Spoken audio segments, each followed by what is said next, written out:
선거관리위원회는 감사원의 감사를 전면적으로 수용하고 권한쟁의를 영원히 포기하겠다고 선언하십시오. 이를 전제로 국민권익위원회는 선거관리위원회의 조사 거부에 대한 수용 여부를 검토해 보겠습니다. 무엇이 그리 두렵고 무엇을 그렇게 숨기고 싶으며 감춰야 할 것이 그리도 많습니까?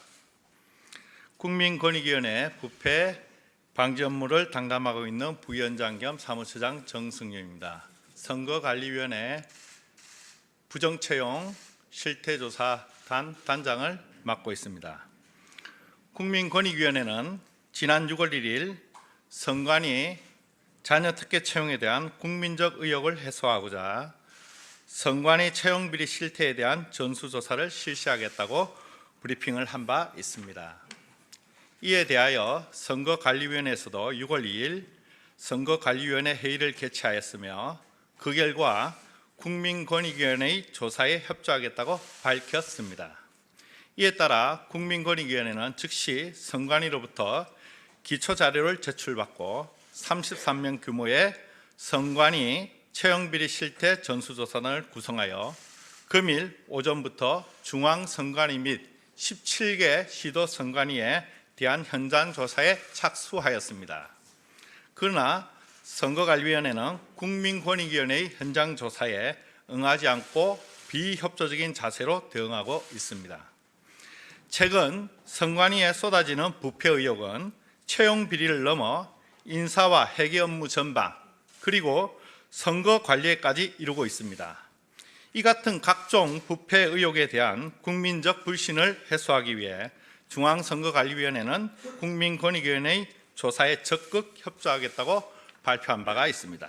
그런데 갑자기 태도를 돌변하여 감사원의 감사를 이유로 국민권익위원회의 조사를 거부하고 있습니다. 그렇다면 앞서 국민권익위원회의 조사에 협조하겠다고 한 것은 오로지 감사원의 감사를 회피하여 국민의 눈을 속이려는 얄팍한 꼼수였다는 것을 말합니까? 진정으로 자신들의 부패 행위를 밝히고 썩은 부위를 도려내어 국민의 신뢰를 받는 새로운 모습으로 출발하는 생각은 처음부터 없었던 것은 아닌지요. 대한민국 헌법에 규정된 선거관리는 사무의 중립성이 보장될 뿐 상권 분립 원리에 터잡아 규정된 사법부와 달리 기관의 독립성이 절대적으로 보장되는 것은 아닙니다. 그럼에도 불구하고 선거관리위원회가 감사원의 전면적 감사를 거부하면서 나아가 권한쟁의를 준비하고 있습니다. 이 때문에 국민권익위원회도 감사원의 감사 시작에도 불구하고 조사를 멈출 수 없는 상황입니다. 국민권익위원회의 조사에 대한 비협조는 공정과 정직을 생명처럼 지켜야 하는 선거관리위원회가 선거사무의 중립과 독립이라는 헌법적 가치를 오로지 조직의 부패와 무능을 숨기고 구성원의 불법적 이익을 위한 방패로 삼고 있다는 명백한 증거일 것입니다. 선거관리위원회는 감사원의 감사를 전면적으로 수용하고 권한쟁의를 영원히 포기하겠다고 선언하여야 합니다. 그렇게 하면 국민권익위원회는 선관위의 조사 거부에 대한 수용 여부를 검토해 보겠습니다.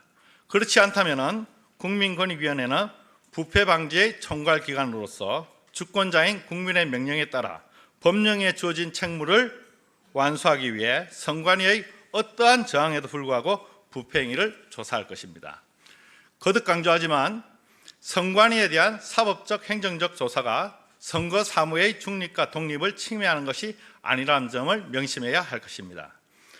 국회의원 전원이 국민권익위원회로부터 부동산 전수조사를 받은 사실이 있지만 이로 인하여 국회의원의 독립성이 침해되었다는 국민적 평가는 존재하지 않습니다.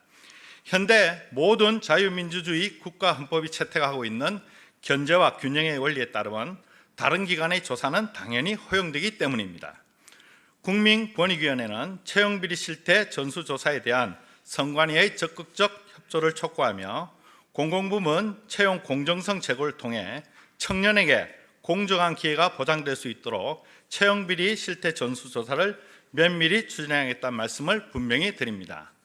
선관위는 국민권익위원회 전수조사를 받을 것이라고 스스로 밝힌 만큼 국민과의 약속을 지켜서 국민권익위 조사에 성실히 임해야 할 것입니다. 이상으로 브리핑을 마치겠습니다. 감사합니다.